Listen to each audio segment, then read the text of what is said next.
In this video, I'm going to talk about how you check a runner at third base if you're a third baseman and different ways to go about it. So if a ball is hit to you at third base and if this runner doesn't immediately take off, you want to field the ball, hold the runner at third base while still making that out at first. So when you field the ground ball and you come up, you still want to be positioned like you're going to throw to first base. As you are doing that, you're going to be looking over your right shoulder for about a second, seeing that that runner is right at third, and then you're going to keep your feet moving to first base in order to throw that runner out. What we don't want to do is field, completely turn our back to our target, which is first base. And if we see that runner is staying right there, we're gonna have to turn all the way around again and throw, and we're gonna be too late. So you wanna field, keep your feet moving to first base, check over your shoulder, and then throw. Now there's a couple things that you wanna keep in mind as you are checking that runner. So the first one being, recognize how fast that ball got to you off the bat. So if that ball is hit so hard to you and it gets to you in like half a second, no, you don't have to rush, look over your shoulder and then throw to first. Because that ball got to you so fast, you have a little bit more time, obviously depending on the runner's speed, but you have a little bit more time to stay here, check that runner for maybe a second or two more, and then throw to your target.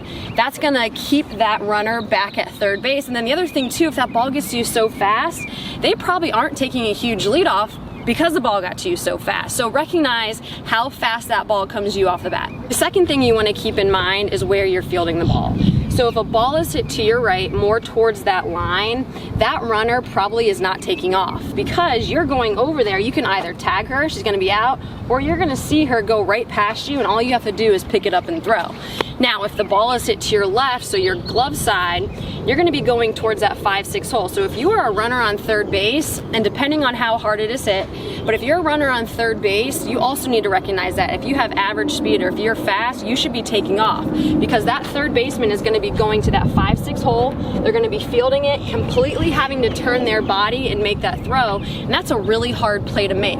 So as a defender, recognize if you have to go towards your left, a lot of steps, and that ball isn't hit really hard, you just have to know, okay, you're gonna field it, you're not gonna have enough time to check that runner because she's probably gone anyways, and you're just gonna wanna be able to field and then make that out. If a ball is hit to your right, also recognize she's probably not taking off, and if she does, you're gonna see it and you're gonna be able to throw her out at home. So the last thing you wanna keep in mind is that you don't always have to throw it to first base. So it just depends on the game situation and who's at third base. If it's a very close game and if we know 100% we cannot let that girl score, or if she is very fast and aggressive, we can fake the throw. So what I mean by that is you can field the ball, get your feet moving to first, look at the runner, fake the throw to first, completely turn your body, and then that shortstop should be at third base. So you can either A, toss it back to the shortstop because that runner dove back, or you're gonna catch that runner leaning, or she might take off halfway and then realize, oh, the third baseman actually did not let go of the ball, and she's gonna be in a rundown. The other thing you wanna think about too, if you are playing really far up, let's say you're playing a slapper, that third base runner is probably gonna be a little bit more aggressive because she can. Now, if you are playing back, close to even with the bag, she probably won't be as aggressive because you are right there next to her. So realize where you are standing, but also realize what the game situation is and who your runner is at third. And this is what it's gonna look like full speed.